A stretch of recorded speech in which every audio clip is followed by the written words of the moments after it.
Bienvenidos al curso de Predicación Expositiva. Hoy vamos a ver la lección número 11, las razones por las que falla un sermón. Hoy es nuestra última lección. Ya hemos visto la introducción en la lección número 1.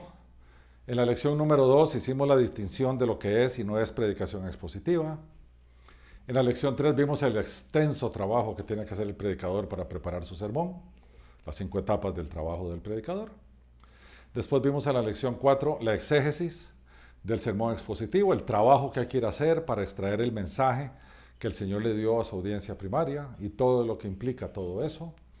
Después en la lección 5 vimos cómo necesitamos, es imperioso, que hagamos una reflexión teológica de nuestro texto, o sea, cuál es la teología bíblica que está ahí, en qué lugar se encuentra esto en la historia de redención, en qué lugar se encuentra eso en toda la metanarrativa bíblica.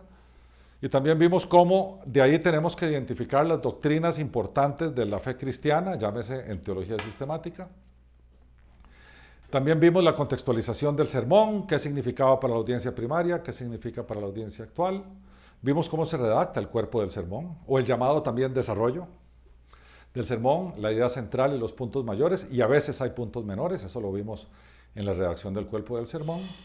También vimos en la siguiente lección, en la lección número 8, cómo se hace una introducción y una conclusión, y dijimos que primero se hace la conclusión y después la introducción. En la lección número 9 dimos técnicas para presentar el sermón en la congregación, o sea, vimos cómo se proclama ese sermón. Y en la lección pasada vimos como un resumen de todo eso, los pasos prácticos para hacer un sermón expositivo, que era como una suerte de resumen de todo el curso. Hoy, en nuestra última lección, vamos a ver por qué falla un sermón. Y tal vez la razón principal por la cual falla un sermón es la falta de trabajo. Tomar literalmente un comentario bíblico y presentarlo, sin trabajarlo, sencillamente, eso dice aquel, yo lo presento, estamos robando, no es la palabra, pero estamos abusando. Más nos vale tomar el comentario, pararnos y decir, esto es lo que dice Juan Calvino de este texto y leerlo. No se vale. Lo otro es, mira, un predicador amigo mío hizo un sermón sobre este texto, yo voy a tomar el bosquejo de él y lo voy a predicar igual. Bueno, tercero, presentarse sin haberse preparado, abrir su Biblia de una vez, ver el texto y tratar de predicarlo desde el texto y desde lo que nosotros sabemos del texto. Eso es terrible. Ok, el error más frecuente es predicar un sermón como si estuviéramos enseñando un ensayo. Y entonces tomamos uno y nos ponemos a leerlo. Eso no es predicar. Eso es enseñar un material del cual teníamos conocimiento y queremos trasladar ese conocimiento a nuestra audiencia. El sermón no se lee, el sermón se predica. Lo otro es que si no tenemos la preparación correcta, nosotros vamos a predicar lo que el texto dice en su apariencia, pero nunca vamos a profundizar. Nunca vamos a ver qué pasaba en la audiencia primaria, por qué el Señor les mandó esa palabra, qué cambios hubo en aquella congregación a partir de la palabra que el Señor les envió, cómo eso aplica hoy, miles de cosas. Sino que si nos quedamos nada más en la superficialidad, pues eso no tiene el menor sentido, porque lo que Dios comunica, lo comunica correcta y profundamente. Hay otro error de la gente que sí se prepara muy bien, de la gente que como que se eleva en su conocimiento y de repente minimiza la audiencia. No se vale hacer que la audiencia se sienta menos que el predicador. Yo sé que nosotros estamos predicando con autoridad, pero no es la nuestra. Es la autoridad divina. Esos sermones que se predican ustedes y ustedes y ustedes y ustedes y ustedes, nosotros subiéndonos en un pedestal acusador y ustedes y ustedes y ustedes y ustedes, son ponerse por encima de la comunidad o de la congregación a la cual estamos predicando y por lo tanto minimizarla. Aquí, en el púlpito, hay un esclavo de Cristo. No hay un amo. Hay un esclavo. Por tanto, habrá veces que es importante decir, es que ustedes, habrá veces que hay que decir usted y yo, y habrá otros que hay que decir nosotros. Pero por favor, los que estamos aquí no somos Dios y por lo tanto no somos intocables, infalibles o superiores. No minimicemos a nuestra audiencia. Lo otro es, que es un error muy común, venir a predicar por predicar. No había principio, no había final, no había introducción y no había conclusión. No hay ningún objetivo, el sermón no lleva a ninguna parte, el sermón no tiene un clímax. Es solo el texto que quisimos venir a exponerlo sin más. Recordemos que nosotros predicamos porque nuestra predicación es moral y transformacional. Va a llevar a una aplicación final que cambia vidas. ¿Cómo se hace eso? Presentamos a Cristo crucificado, presentamos santificación, presentamos lo que Dios espera de su pueblo y demanda de su pueblo. Entonces, cada vez que tenemos un texto, ese texto trae propósito y ese propósito nosotros debemos predicarlo. No se vale presentarse en un púlpito sin un objetivo claro. No se vale. Así como sin presentar un objetivo, tampoco podemos esperar demasiado de una audiencia que tenemos enfrente. Recordemos que pasamos no menos de 5 días preparando este sermón. No supongamos que la audiencia sabe lo que nosotros sabemos, porque no es así. Y no es porque nosotros seamos espectaculares, es que nosotros le dedicamos 5 días. La audiencia solo va a escuchar 40 minutos. Además, hay gente que llega tarde, hay gente que viene de problemas severísimos, hay mucha de la gente que es analfabeta bíblica, sabe muy poco de la Biblia, muy poco. Entonces a veces estamos desde el púlpito y se nos obliga a eso y decimos, como decía en Isaías 53, en aquel texto el Señor nos enseña, y la gente no sabe ni quién es el profeta Isaías, ni cuál es el capítulo 53. O vamos a hacer un análisis exegético, no saben qué es exégesis. Entonces no esperemos demasiado de la audiencia, como tampoco la humillemos nosotros haciéndonos más grandes. Recordemos que aquí nosotros, humildemente, como esclavos de Cristo, venimos a trasladar el texto bíblico de lo que Dios dice y cómo Dios ha determinado que se aplique. Entonces, ni un extremo, ni el otro.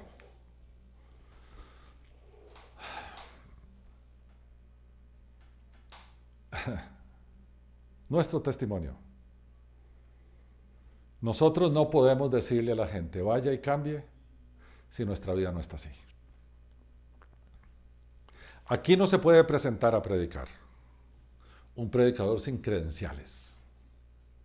¿Y cuáles son las credenciales del predicador? Que él obedece la palabra de Dios. Y por lo tanto su vida refleja lo que él predica. Entonces podemos entender la autoridad delegada de Dios para predicar su palabra. Pero no podríamos decir, esto es lo que Dios les manda a ustedes, hagan lo que yo les digo, pero no lo que yo hago. No se vale. Nosotros vivimos a Cristo, vivimos en Él y con Él y para Él. Si no es así, no se pare a predicar detrás de un púlpito. Por otra parte, cuando nosotros demostramos lo que creemos, entonces nos preocupamos por nuestra audiencia y ya no solo les enseñamos, sino buscamos transformarlos. ¿Y por qué hacemos eso? Porque amamos a nuestra congregación. Lo que nos mueve es el amor vertical, o sea, el amor de Dios, y el amor horizontal, o sea, el amor a nuestros congéneres. Detrás de todo sermón está el amor.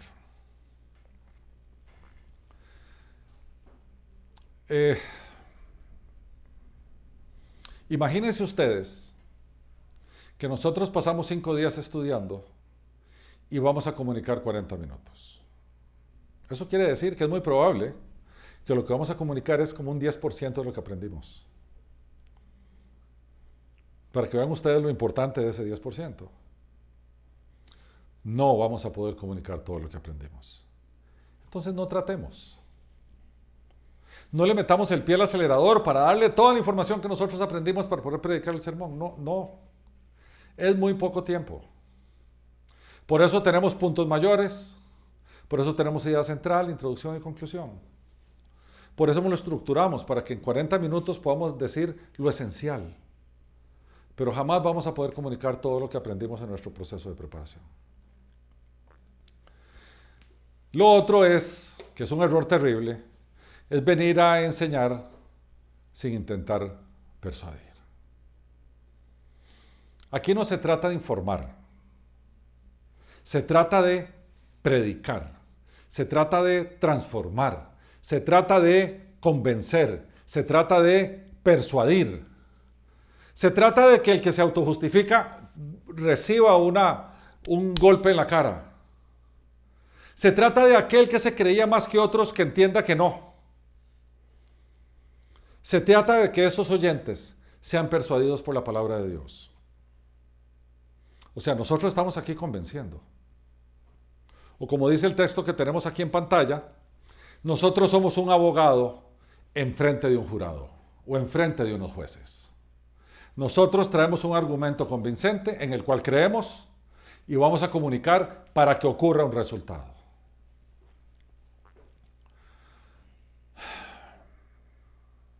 Nuestros sermones necesitan traer luz, o sea, necesitan iluminar, necesitan pasar a la audiencia de un sector desconocido a uno conocido.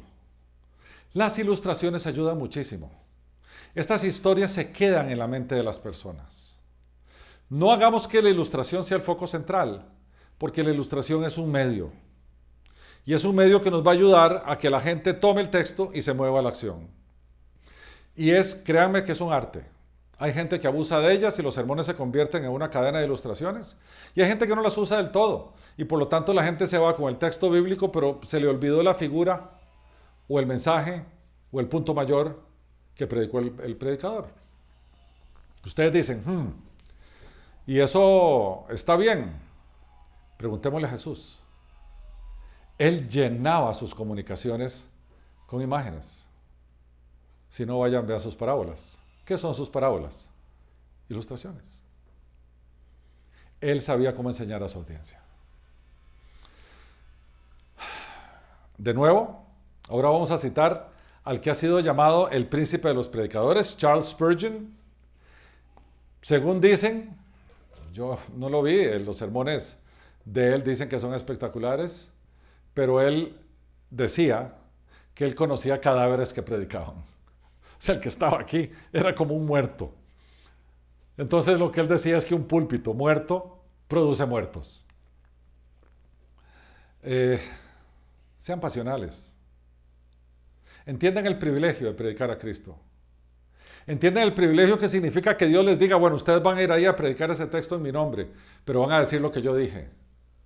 Pero no lo digan como si la cosa fuera aburrida, porque yo no soy un Dios aburrido.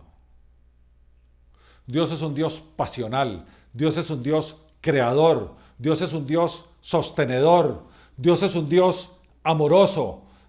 Ese es el Dios que predicamos. Entonces prediquémoslo con la pasión que eso merece. Y todos nosotros, sin excepción, tomamos material de otras personas que ya han pasado por ahí. Usamos comentarios bíblicos, de repente vamos a ver sermones de Spurgeon o de John MacArthur y de ahí tomamos algunas ideas. A lo largo de la historia, en estos 2000 y algo de años que tiene la iglesia del Nuevo Testamento de existir, mucha gente ha sido usada por el Espíritu Santo para enseñar. Todos nosotros de alguna manera nos subimos sobre los hombros de ellos. Tomamos todo lo que el Espíritu Santo les ha dado, todas esas habilidades, todos esos estudios, gente que pasa años de años estudiando los lenguajes originales y aplicándolos. Eso se vale.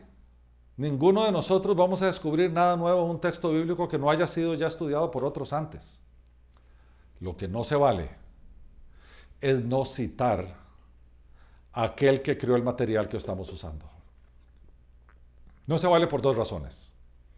Una, porque eso no es honesto. Y dos, puede ser que alguien de la audiencia después vaya a ver la fuente de información que nosotros tomamos y no citamos y vamos a quedar como unos plagiadores. Y si nosotros quedamos como unos plagiadores, ¿qué pasó con la autoridad delegada por Dios para dar el mensaje que estamos dando ante un público o una congregación. Entonces citemos. Nada cuesta. Seamos humildes y reconozcamos el trabajo de otros. Uno de los libros, yo creo que lo tengo por acá, en alguna parte. Aquí está. Esta es una de las referencias bibliográficas que dimos al principio del curso, que se llama Spirit Empowered Preaching, de Arturo Azurdia. Cuando yo lo tomé, yo decía, bueno, ese debe ser un autor pentecostal, y no, en realidad es un autor de teología de la Reforma. Pero él hablaba de predicar con la llenura del Espíritu Santo. ¿Qué quiere decir la llenura del Espíritu Santo? No quiere decir andar pegando brincos para arriba y para abajo. Quiere decir que nosotros tenemos una vida controlada por el Espíritu. Eso es lo que quiere decir estar llenos. Cuando estamos llenos de su Espíritu, predicamos con el poder del Espíritu. A eso se refería el Señor cuando le dijo a los discípulos: y recibiréis poder de lo alto, y me seréis testigos en Jerusalén, en Judea, en Samaria, en el resto de las naciones del mundo. ¿Cuál poder de lo alto? El poder del Espíritu Santo. Cuando somos llenos del Espíritu Santo, predicamos con el poder del Espíritu Santo. Y entonces todo viene detrás: poder, emoción, pasión. Todo eso se deriva de predicar siendo llenos de su Santo Espíritu. No se olviden de eso. Ese es nuestro trabajo y a eso nos ha llamado el Señor. Mis queridos hermanos y amigos, con esto finalizamos el curso. Les doy 1000 gracias por haber pacientemente pasado por todas estas lecciones. Espero que sea de utilidad para todos ustedes. Les envío 1.000.000 de bendiciones de nuestra parte. Los amo muchísimo. Sean fieles mensajeros de nuestro Señor. Vayan adelante, prediquen a Cristo y a este crucificado. Que Dios los bendiga.